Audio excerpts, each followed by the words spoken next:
예, 자, 주거 잘 쉬셨죠? 예. 자, 이제 온라인 강의니까 이게 참 어색해요. 자, 세 번째 시간 이제 시작을 해볼게요. 한국학 4강. 자, 이제 아까 한국 문화 중에 이제 물질 문화, 지금 메테리얼 컬처 계속하고 있죠? 메테리얼 컬처를 하고 있는 중에 이제 농경 문화, 농사 문화, 팜 컬처 말씀드리고 있어요. 그 중에 이제 트레디셔널 베케이션 말씀드렸죠? 전통 명절. 한국에는 추석 명절이 있어요.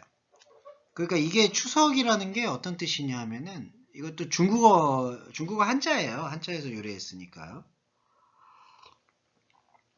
그 랭귀지 언어 텍스트가 중국어 그리고 한국어 그리고 일본어에서는 텍스트로 한자가 많이 쓰입니다. 그거는 한번 감안해 주시고 이렇게 접하면 좋겠네요. 추석은 한국에서 9월달. 여러분, 제가 영어가 자 갑자기 기억이 안 나. 9월 달이 세템버예요. 이게 디셈버야. 디셈버인가 세템버. 자, 여러분 9월 이거 제가 한번 볼게요. 9월 한번 검색해 보겠습니다. 9월. 9월이 영어로 뭐야? 죄송합니다.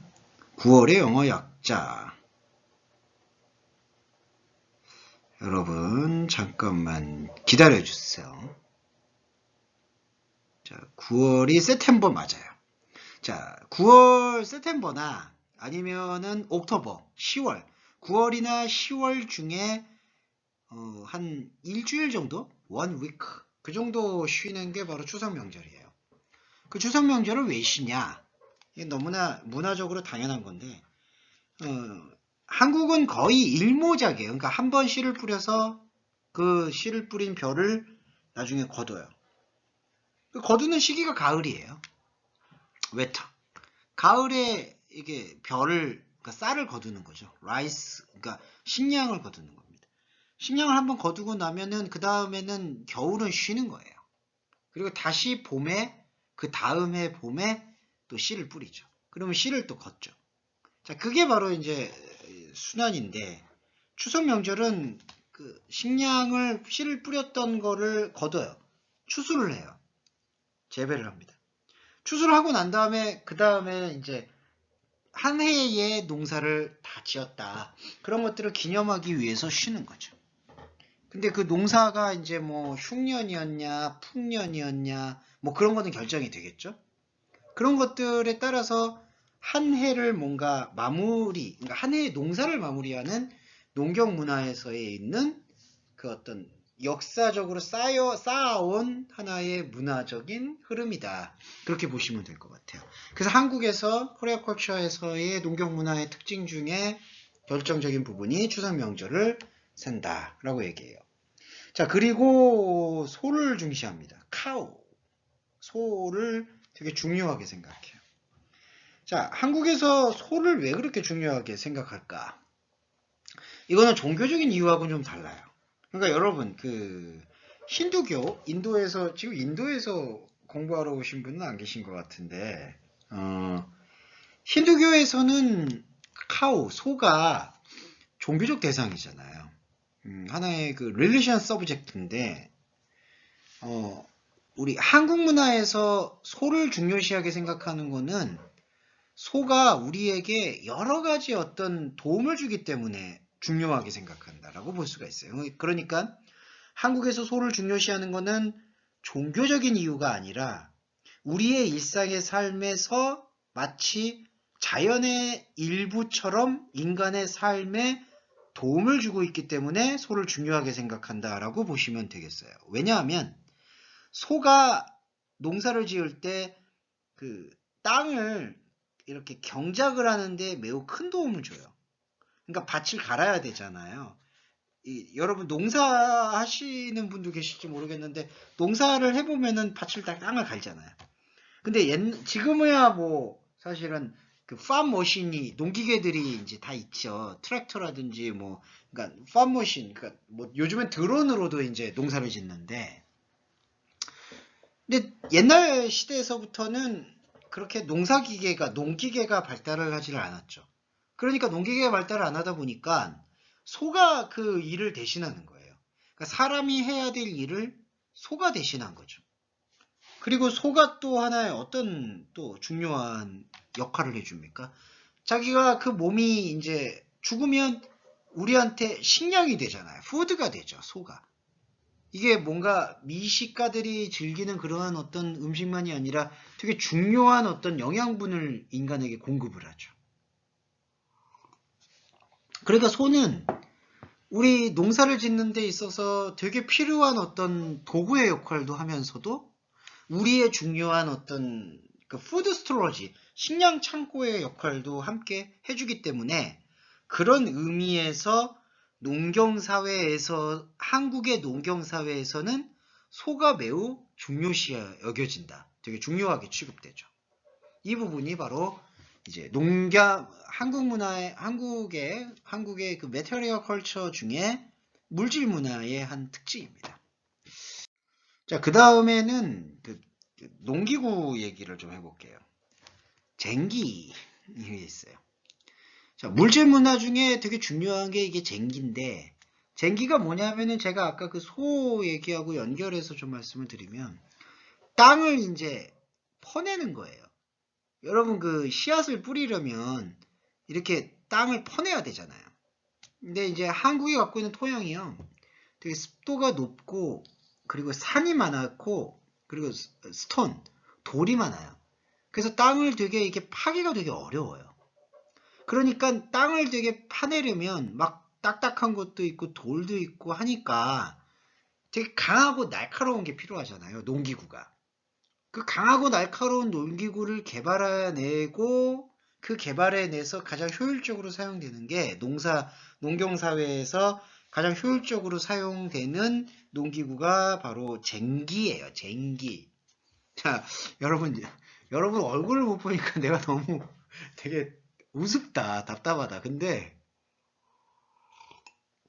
이거 한글 발음을 한번 따라해보세요. 쟁기. 이거 되게 재밌는 단어인데.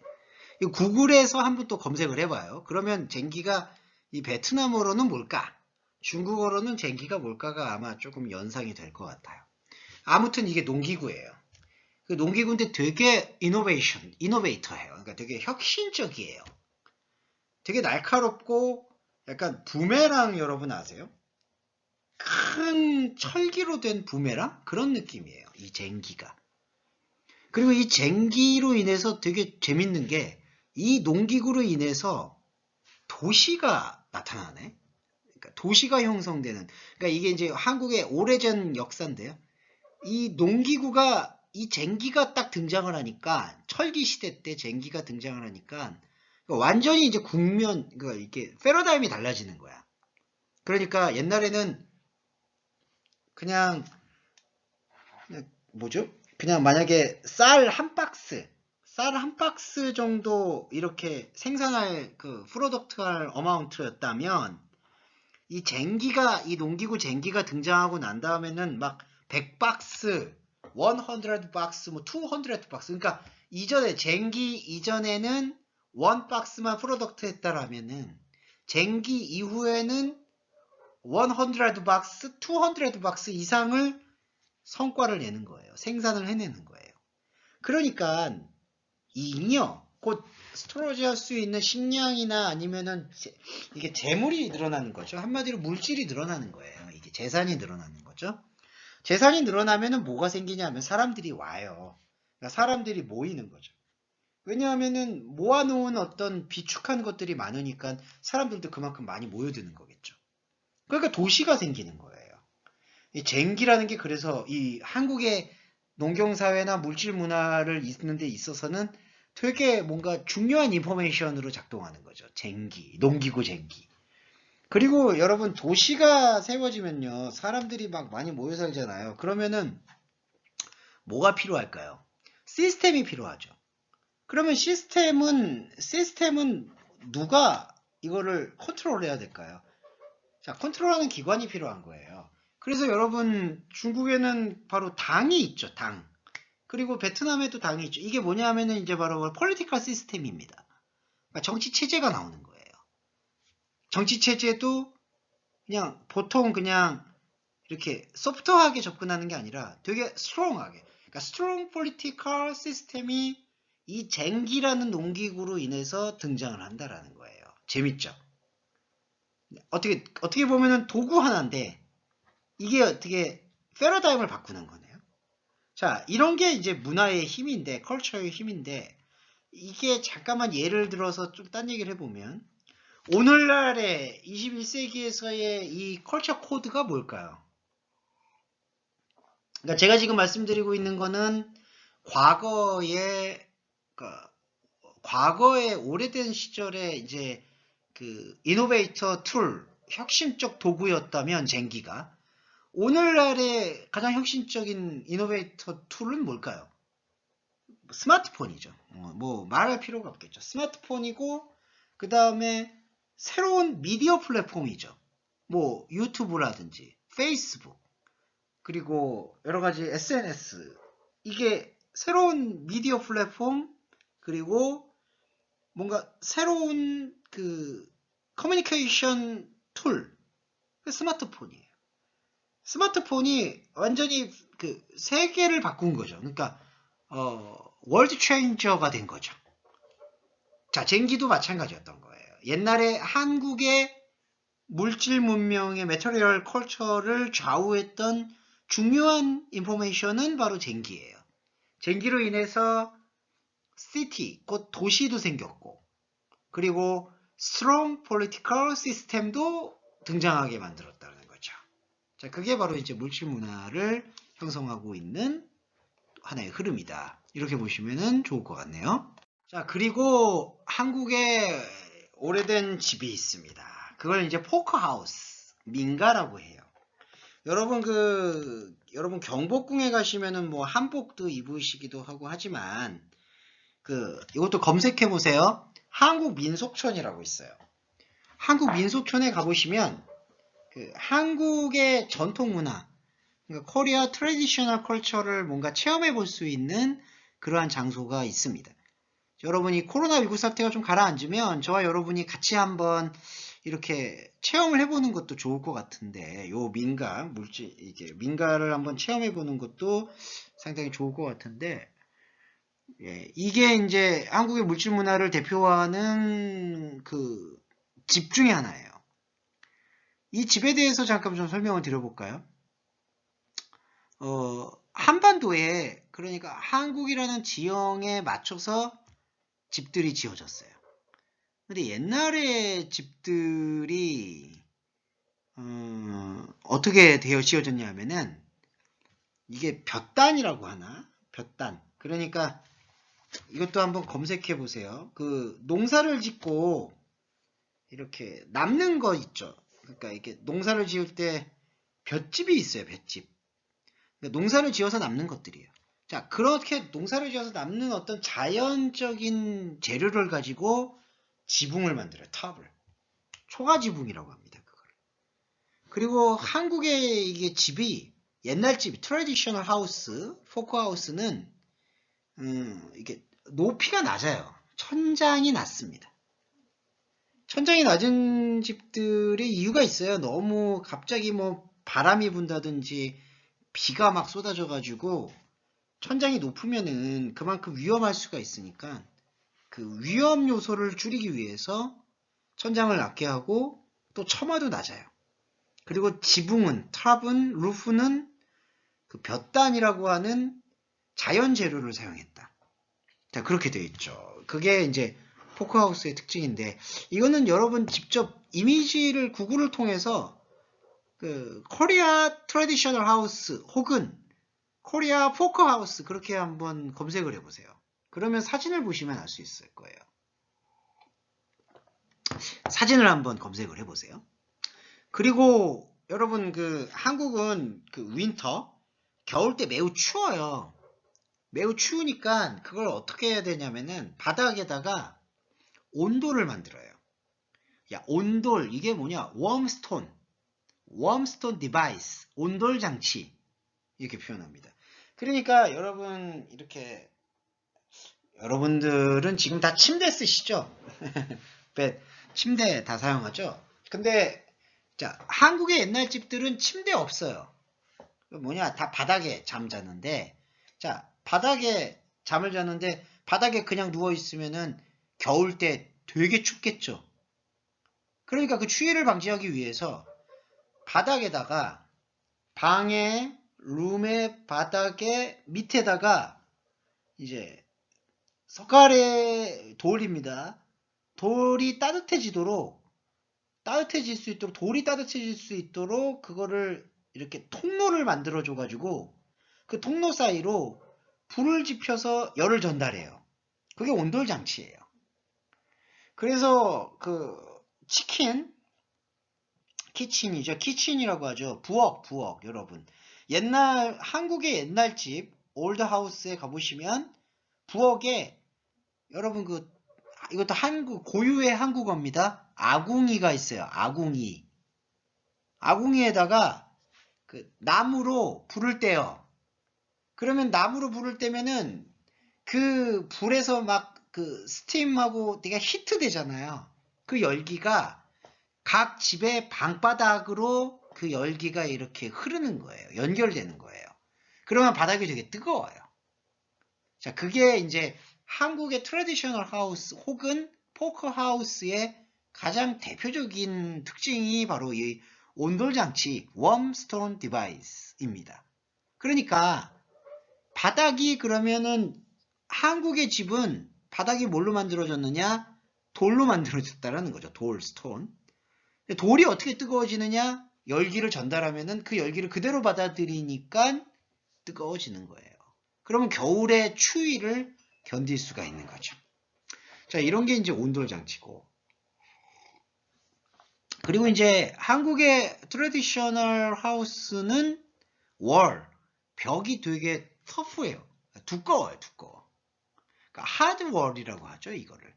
상당히 두꺼운 벽을 갖고 있습니다. 왜냐? 왜 그럴까요? 이것도 덥지 않으려고. 그러니까 이제 이게 한국의 기후를 대표하고 있는 건데, 한국은 여름하고 겨울이 되게 차이가 커요. 그러니까 베트남에서 오신 분들은 좋을 것 같아요.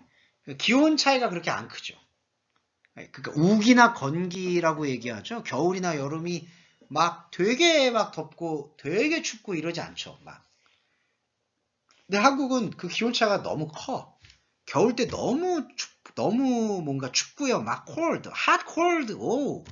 예. 그리고 여름 때 너무 뜨거. 죽을 것 같아.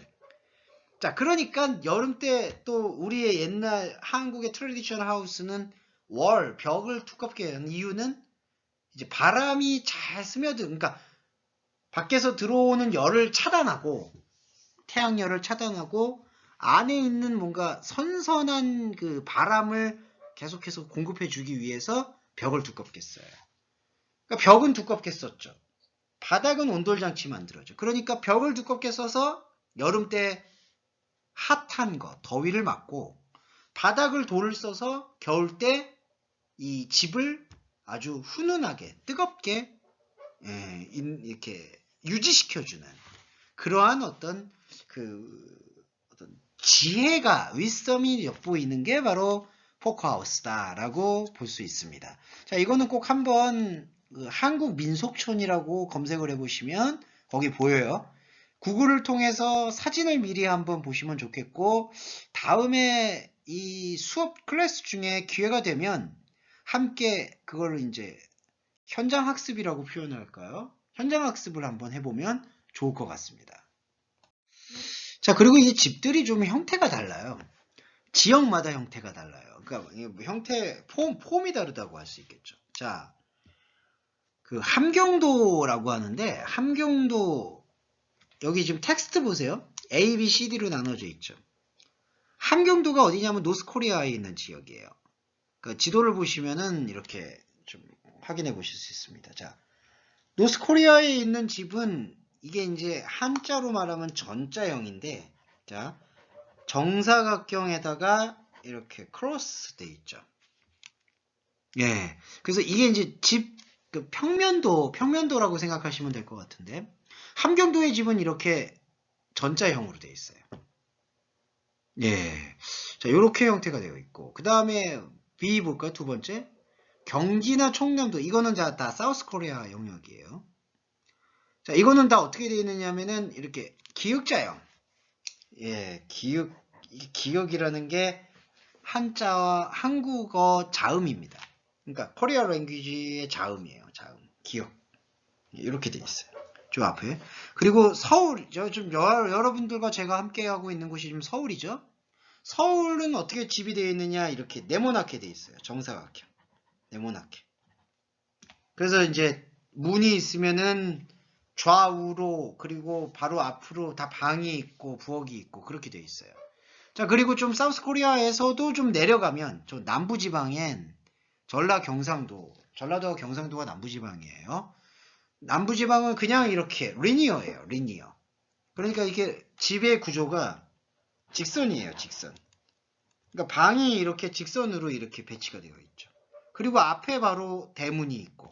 그러니까 그 출입구가 이렇게 있어서 앞으로 들어가면 집이 뭐 경기나 충남부 그리고 서울은 이렇게 네모나게 되어 있거나 아니면 기역자형으로 이렇게 구성이 되어 있는데 사우스 코리아 한국의 남부지방은 전라도와 경상도는 그냥 출입문을 열고 들어가면 이렇게 리니어하게 방이 이렇게 배치가 되어 있다. 그걸 한번 확인해 보실 수가 있습니다. 그리고 제주도, 여러분 제주도 아시죠? 제주도는 그 한국에 있는 섬이에요. 남부에 있는 섬. 그 섬은 이제 주방이 부엌하고 떨어져 있어요. 그러니까 주방이 부엌. 아궁이가 아까 있는 데가 부엌이고 주방인데 인접해 있지 않고 어디도 격리가 돼 있어요. 그러니까 이렇게 식사를 해 먹는 그 주방이 필요하잖아요. 키친이. 근데 키친이 이렇게 아궁이하고 이제 아까 온돌 말씀드렸죠. 온돌을 떼고 있는 곳과 떨어져 있어요. 자, 이게 한반도 지역의 집의 특징들입니다. 자, 이런 것들을 한번 또 구글을 통해서 여러분 사진을 한번 확인해 보시면 좋을 것 같네요. 자, 그리고 이제 코리아 푸드 잠깐 말씀을 드릴게요. 한국은 자, 여러분 한국에서 가장 유명한 음식, 가장 페이머스 아이템은 김치예요. 김치. 김치는 뭐 재료가 배추, 무, 뭐 이런 것들로 구성되어 있는데 자, 이런 거를 어떤 식품이라고 표현하냐면은 발효식품이라고 얘기합니다. 발효식품이 제가 이게 영어가 좀 짧아서 잉글리쉬로 잠깐 말씀드리고 싶은 것도 있어요. 발효식품이라는 게 어떤 의미인가? 발효식품을 영어로 뭐라고 할까요? 잠깐 한번 검색을 좀 해볼까요? 여러분, 발효식품이다. 이렇게 표현하는데, fermented food라고 했어요. 발효식품. 이 발효식품은 곰팡이, 세균, 효모 등의 미생물의 작용을 이제 분해시켜서 얻는 어떤 식품이에요. 그래서 상당히 건강에 되게 유리해요. 그러니까 뭔가 이 몸에 어떤 활력이나 기운을 불어넣어 주는데 상당히 좋은 편이에요. 그래서 한국의 주요 이제 퍼먼티드라고 표현하겠네요. 퍼먼티드 푸드, 발효식품은 뭐 된장, 고추장, 여러분 된장, 고추장 들어보셨을 것 같아요. 청국장, 간장 이런 게 있고 그다음에 김치가 가장 유명하다. 그래서 여기 보시면은 이제 긴 겨울을 나누는데 김치가 필요하다. 그게 뭐냐면 아까 추석 명절 말씀드렸잖아요. 한 해 농사 짓고 그거를 이제 김치 한 해 농사 짓고 이렇게 긴 기간을 전이려면은 거기에 대해서 음식이 되게 다양하게 먹을 수만은 없잖아요. 하나의 음식을 좀 중요하게 먹어야 되는데 그게 김치예요. 그래서 이제 물질 문화 중에 가장 중요한 게 발효식품인데 한국의 코리아 푸드에서 제일 중요하게 작동되는 거는 발효식품, fermented food인데 fermented food에서 가장 한국을 대표하는 페이머스 아이템은 김치예요. 김치. 네, 그렇게 보시면 되겠고 그 다음에 계절 음식이 있어요. season food, 계절 음식. 떡국이라는 게 뭐냐면은 라이스 스프. 떡국은 떡으로 만든, 예. 그거를 이제 라이스를 으깨서 만든 걸 떡이라고 하거든요. 그걸 떡국이라고 해요. 떡국, 뭐 시루떡, 송편. 자, 이런 거는 이제 한 해가 새롭게 시작될 때 먹는 음식들이에요. 자, 김치를 제일 발효식품, 한국학에서 제일 중요하게 생각하고 건강을 우선하는 그러한 식문화가, 푸드컬처가 한국의 문화 중에 형성되어 있다. 이렇게 파악을 해보시면 될 것 같네요. 자, 오늘 벌써 여러분과 네 번째 시간이네요. 네 번째 시간 이렇게 물질 문화까지, 음식에 대한 것까지 한번 살펴봤고요. 다음 주에도 온라인으로 뵙게 될 텐데 조금 더 다른 어떤 포맷을 가지고 여러분 뵙게 되겠습니다. 그리고